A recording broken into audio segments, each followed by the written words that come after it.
even put stuff back into the vault. Like when they detained me, they seized all my father's firearms that were in my mother's vault in her safe. They took every one of them. We got them down on a list of paper. Oddly, a few days after I was released, in 2013, the very same weapons that the deputies and the feds took from my mother's vault, 2 of them ended back up in that safe. My wife used it the whole time we were gone. There was no weapons in it, but oddly, within a few days of me being home, we got a personal threat.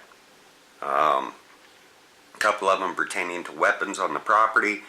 They were going to come and remove me and my wife. I notified Conoco and some other people about this. We then searched the entire property over the course of 4 days to a week and a half. Found nothing. The vault was the last thing we checked because we hadn't needed it. We couldn't get into it. We had to call a locksmith out to open up the vault. As soon as he opened it, 2 of the very same weapons that they seized were laying back inside the top of the vault.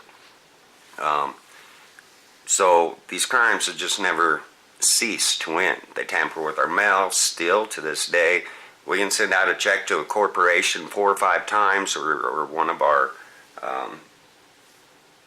providers for insurance or one thing or another, or utility bills, insurance on the motel. They never get our checks. We'll have to send them out 3, 4 times.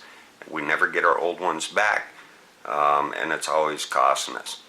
At the same time, they come into our homes all the time and rob thousands of dollars, $4,000, $7,000 from our cash sales.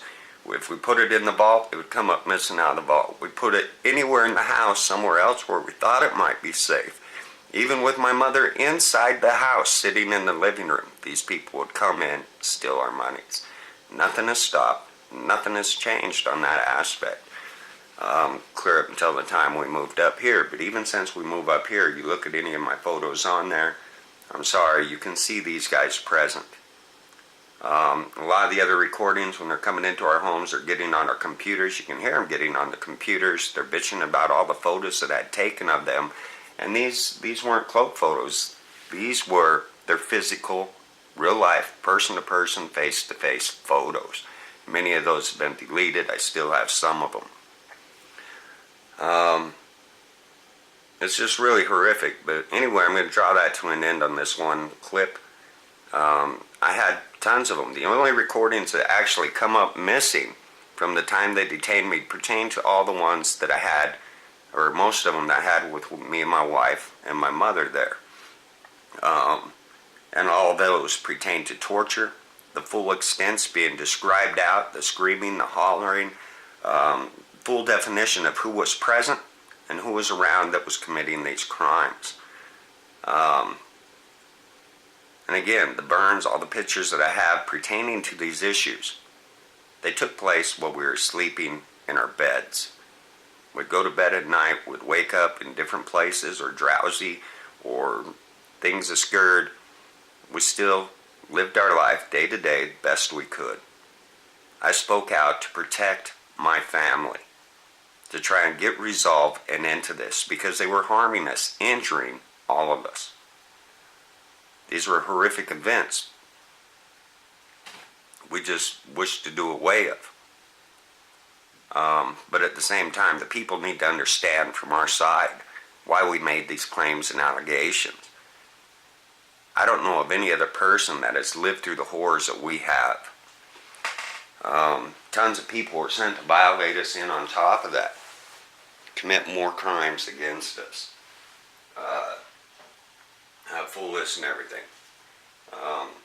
As it is, I am writing a book on this, and I am preparing my evidence and stuff again for the lawyers for a lawsuit against the state of Wyoming, the cities, county deputies.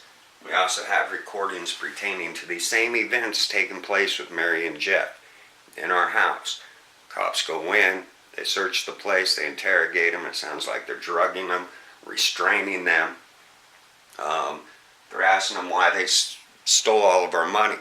They even mentioned during the search, well, they're at night, Mary and Jeff have no remember of these events either. But at the same time, when I gave the recording to the deputies, etc., the deputies refused to press charges against Mary and Jeff, even though they tracked a large portion of our money going directly to their personal bank accounts from our motel.